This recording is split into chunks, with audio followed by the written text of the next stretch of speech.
President Ebrahim Raisi তিনি মর্মান্তিক helicopter দুর্ঘটনায় মারা গিয়েছেন। ইন্না লিল্লাহি ওয়া ইন্না ইলাইহি রাজিউন। যখন এই খবরটি প্রথম দেখলাম যে তিনি নিখোঁজ হয়েছেন, ইরানের মানুষ শোকে মাতম শুরু করেছে এবং দোয়া শুরু করেছে। একজন মুসলিম উম্মার সদস্য হিসেবে আমার ভীষণ রকম মন খারাপ হয়ে গেল এবং সেই মন খারাপ আমার কিন্তু এখনো পর্যন্ত আছে। আমি এই সংক্রান্ত একটি ভিডিও তৈরি করার প্ল্যান করছিলাম, কিন্তু মনের এই যে অস্বস্তিকর একটি অবস্থা এবং আসলে প্রকৃত ঘটনাটা কি তার জন্য আমি সময় নিচ্ছিলাম।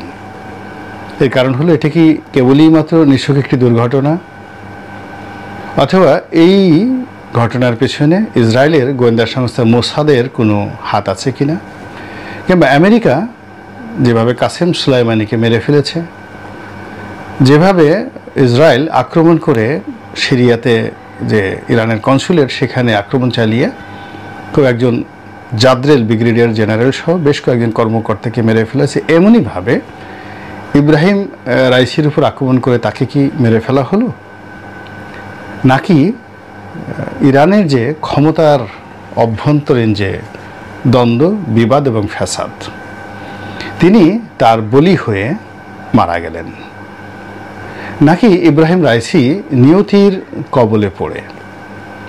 দুইভাবে নিয়তির কবলে মানুষ পড়ে। একটি হলো আল্লাহ রাব্বুল আলামিন একটা নির্দিষ্ট সময় তার প্রিয় বান্দাকে উঠিয়ে নিয়ে যান, এরকম কোনো দুর্ঘটনার মাধ্যমে, যেন তিনি মানুষের দোয়া, ভালোবাসা, শ্রদ্ধা এবং আশীর্বাদের উপলক্ষ হয়ে থাকেন। আবার কখনো কখনো আল্লাহ কাউকে যদি অপছন্দ করে, তার অন্যায় জুলুম খুব বেশি হলে তাকে এইভাবে দুর্ঘটনার মধ্যে ফেলে তাকে মেরে ফেলেন। তো বিষয়গুলো ঐতিহাসিক, মানে ইতিহাসে এরকম বহু ঘটনা রয়েছে। বিষয়গুলো বৈজ্ঞানিক, মানে বিশেষ জ্ঞান যদি আপনার থাকে, আপনি যে কোনো মানুষের পরিণতি নিয়ে এগুলো বুঝতে পারেন। আর এই বিষয়গুলোর সঙ্গে ফিজিক্স রয়েছে, কেমিস্ট্রি রয়েছে, বায়োলজি রয়েছে এবং ম্যাথমেটিক্সের সঙ্গে জিওমেট্রি রয়েছে। তো এই বিষয়গুলো নিয়ে আমি চিন্তা ভাবনা করছিলাম এবং নিজেকে খুব আহত হিসেবে অনুভব করছিলাম। এর কারণ হলো, বর্তমান জমানাতে ইরান বিশ্বের নিপীড়িত মুসলমানদের মধ্যে আশা জাগাচ্ছে। ধর্মবিশ্বাসে হয়তো আপনি সুন্নি, তারা শিয়া, আপনার সঙ্গে পার্থক্য থাকতে পারে, কিন্তু তারা মুসলিম এবং ইরান একটি ঐতিহ্যবাহী মুসলিম দেশ।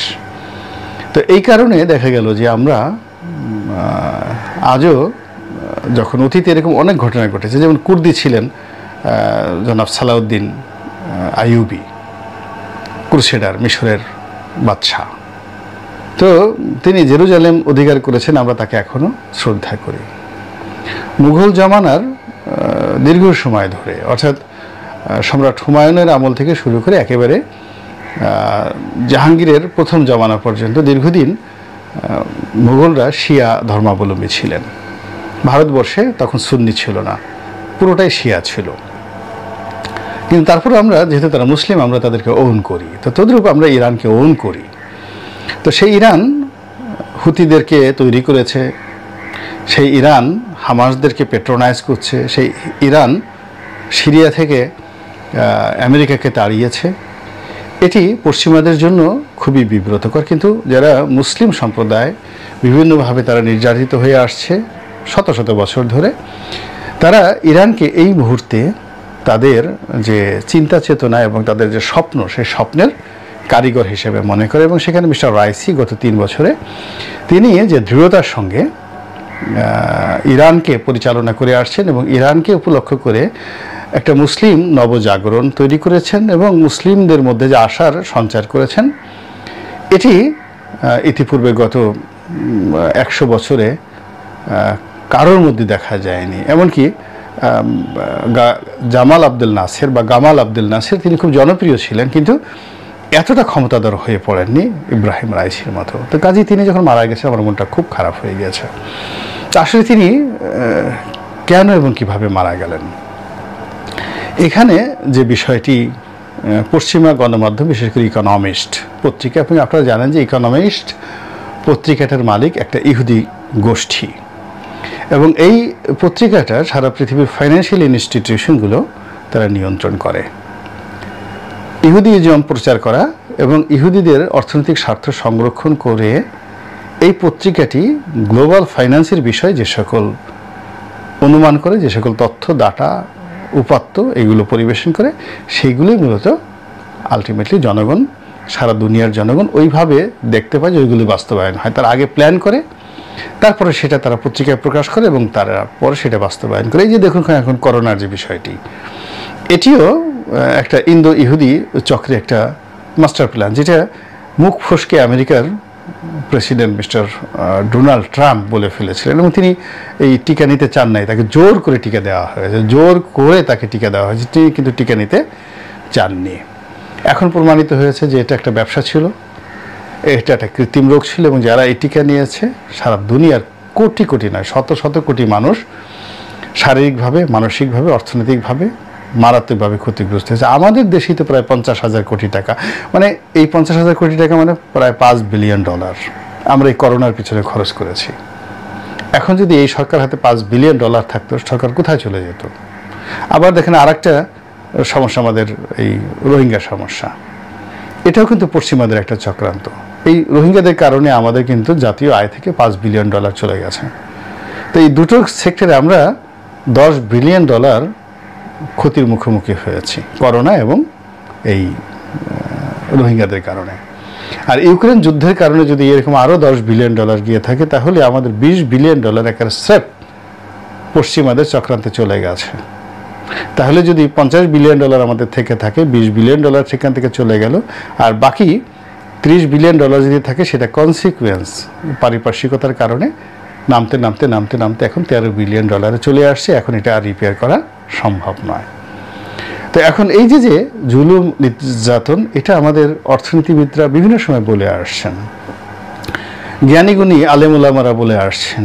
একজন মুফতি সৈয়দ ইব্রাহিম সাহেব ছিলেন, তিনি এই করোনার বিরুদ্ধে কথা বলেছেন, এবং এটা যে একটা চক্রান্ত তিনি প্রথম বলেছেন। সবাই তাকে নাম দিয়ে দিল ঠাট্টা করে করোনা ইব্রাহিম। তো এই যে করোনা ইব্রাহিম, কিন্তু এখন দেখেন ইব্রাহিম সাহেবের কথাটা কত সত্য। আবার দেখেন এই যে অর্থনীতি নিয়ে ডক্টর দেবপ্রিয় ভট্টাচার্য থেকে শুরু করে অন্যান্য যারা রয়েছেন অর্থনীতিবিদ, তারা কিন্তু 3-4 বছর আগের থেকে বলে আসছে যে এই রিজার্ভ এই পর্যায়ে থাকবে না। রিজার্ভ যখন $48 বিলিয়ন ছিল, তখন তারা এই কথা বলেছে। এখন সেই জায়গাতে চলে আসছে, কিন্তু এখন তো আর আপনি আইসিইউতে চলে গেছেন, এখন আর এই কাজগুলো করতে পারবেন না। তো সেই দিক থেকে যে ইরানের যে অবস্থানটা, সেই অবস্থানে যে ইরান আমাদের এই সারা দুনিয়ার মুসলমানদের মধ্যে যে স্বপ্ন জাগাচ্ছে এবং যেভাবে মুসলমানদেরকে ইউনাইট করছে, পাকিস্তান, তারপর তুরস্ক, মধ্যপ্রাচ্যের অনেকগুলো দেশ সহ বিভিন্ন জাতিগোষ্ঠীকে তারা একত্র করে ফেলেছে, এবং যারা এই জাতিগোষ্ঠীর বিরুদ্ধে ছিল তাদেরকেও নিউট্রাল করে ফেলেছে। এবং তার প্রধান কর্তা ব্যক্তি ছিলেন মিস্টার রাইসি, তিনি এখানে নিহত হয়েছেন। এখন আমি একটা নিরপেক্ষভাবেই বলতে পারি যে আমার কাছে প্রথম যেটা মনে হচ্ছে যে ইরানের অভ্যন্তরীণ রাজনীতির বলি তিনি হয়েছেন। তিনি ইরানের যে 1 নম্বর ধর্মীয় নেতা, 1 নম্বর ব্যক্তিত্ব, যিনি এখন প্রধান ব্যক্তি, আয়াতুল্লাহ আলী খামেনি, তার সবচেয়ে বিশ্বস্ত, এবং সবাই বলা বলি করছিল যে আয়াতুল্লাহ আলী খামেনির পরে ইব্রাহিম রাইসি হবেন প্রধান। এবং তার সঙ্গে যিনি পররাষ্ট্রমন্ত্রী হিসেবে এই দুর্ঘটনার শিকার হচ্ছেন, তিনি তার সেকেন্ড ইন কমান্ড ছিলেন, মানে ইব্রাহিম রাইসির সেকেন্ড ইন কমান্ড ছিলেন। তো এদের বাইরে লিবারেল যারা ইসরায়েলের সাথে যুদ্ধ করতে চায় না, তারপরে দেশের মধ্যে হিজাব নিয়ে, শরিয়া আইন নিয়ে অত বেশি বাড়াবাড়ি করতে চায় না, অনেকটা পশ্চিমা ধাঁচের একটা লিবারেল ডেমোক্রেসি যারা চায়, ঠিক এই গ্রুপটি এখন খুবই সক্রিয়। এবং এরা আমেরিকার মদদে বেশ কয়েকবার খুব বড় বড় কয়েকটি আন্দোলন করেছেন, 10 লাখ লোকের সমাবেশ করেছেন ইস্পাহান থেকে শুরু করে অন্য বড় বড় শহরগুলোতে। মিস্টার রাইসি খুব শক্ত হাতে এদেরকে দমন করেছেন, খুবই শক্ত হাতে, নিষ্ঠুরভাবে, নির্মমভাবে দমন করেছেন। এবং বেশ কয়েকটি চাঞ্চল্যকর ফাঁসির আদেশ হয়েছে তার জমানাতে। এবং তিনি একটা সময় যখন চিফ জাস্টিস ছিলেন, ঠিক সেই সময়টাতেও শত শত মানুষকে তিনি মৃত্যুদণ্ড দিয়েছেন। এই বিষয়গুলো নিয়ে ইরানের যে অভ্যন্তরে অনেকগুলো গ্রুপ উপগ্রুপ রয়েছে এবং সেই উপগ্রুপগুলো সেনাবাহিনীর মধ্যেও আছে, ধর্মীয় কাউন্সিলে রয়েছে, সব জায়গাতে রয়েছে। ফলে তাদের একটা চক্রান্ত যেখানে নেই এটা বলা যাবে না। এর কারণ হলো যে হেলিকপ্টারে করে তিনি সেখানে গিয়েছেন, প্রথমত এখানে তার যাওয়ার দরকার ছিল না, একেবারে অগুরুত্বপূর্ণ একটি বিষয়। এত পুরনো একটা হেলিকপ্টারে করে তার যাওয়ার দরকার ছিল না, তিনি সামরিক এয়ারক্রাফটে করে সেখানে যেতে পারতেন। তো একটা সেই যার কোনো আমেরিকার নির্মিত অনেক পুরনো একটা হেলিকপ্টারে করে তিনি সেখানে গেলেন।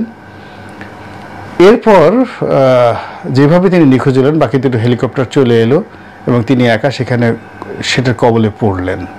সব মিলিয়ে এটি একটি অমীমাংসিত বিষয়। দ্বিতীয়ত, আমি কল্পনাই করতে চাই না আমেরিকার চক্রান্ত।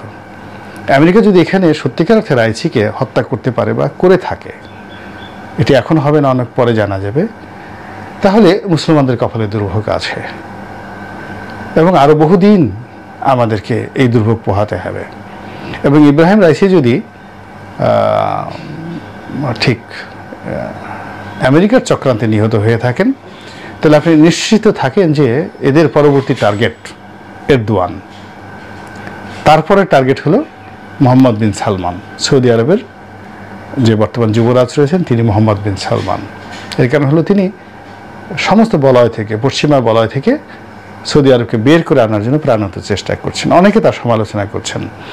তিনি সেখানে সিনেমা চালু করছেন, মেয়েদের ড্রাইভিং চালু করছেন, ডিস্কো ক্যাবারে চালু করেছেন, ওপেন করে দিয়েছেন। এর কারণটা হলো কনজারভেটিভ সোসাইটির একটু বাইরে একটা নতুন তরুণ তুর্কি যাদের বয়স 30-এর নিচে, তাদেরকে তিনি রাজনীতি সচেতন করে তার পক্ষে নিয়ে আসার চেষ্টা করছেন।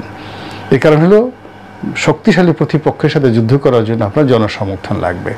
তো ইরানের পরে মধ্যপ্রাচ্যে যদি সবচেয়ে প্রভাবশালী রাষ্ট্র থাকে সেটা সৌদি আরব।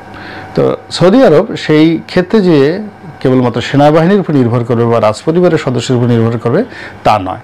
তো এই জন্য সে একটা তরুণ সম্প্রদায় সৃষ্টি করার জন্য সেখানে একটা উন্মাদনা তিনি ঢুকিয়ে দিয়েছেন সুকৌশলে। এটা কিন্তু পশ্চিমারা বুঝতে পেরেছে। ফলে তিনিও ইহুদি এবং খ্রিস্টানবাদের যে চক্রান্ত, সেই চক্রান্তের মধ্যে পড়ে যাবেন। এবং মিস্টার বাইডেন এবং ব্লিংকেনের অনেক অনুরোধ থাকা সত্ত্বেও তেলের বাজারটি সৌদি আরব ইতিপূর্বে যেভাবে আমেরিকার হাতে তুলে দিয়েছিল, এই করোনাকালীন সময় থেকে শুরু করে আজ অবধি সৌদি আরব তার নিজস্ব নীতিমালা দ্বারা পরিচালিত হচ্ছে এবং তেল বিক্রি করে ট্রিলিয়ন ডলার জাতীয় যে কোষাগার, সেই কোষাগারে জমা করে সৌদি আরবের চেহারা পাল্টিয়ে দিয়েছেন।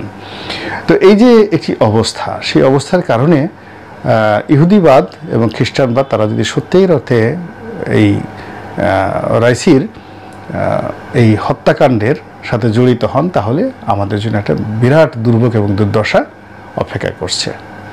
আর এই জন্য মনে প্রাণে আসলে আমি আল্লাহর প্রতি নির্ভর করছি এবং আমি বলছি যে এটি যেন সত্যিকার অর্থে একটা নিছক দুর্ঘটনা হয়, একটি এরর হয়, একটি ভুল হয় এবং এটার সঙ্গে যেন কোনো পক্ষ, সেটা অভ্যন্তরীণ হোক বহিঃশত্রু হোক, জড়িত না থাকে। নিছক একটি দুর্ঘটনা হয়েছে, তাহলে এটি মুসলিম উম্মাকে কোনো ক্ষতি করবে না, ইরানকেও কোনো ক্ষতি করবে না। সাময়িকভাবে আমরা কষ্ট পেয়েছি, কিন্তু আমরা আবার ঘুরে দাঁড়াতে পারবো।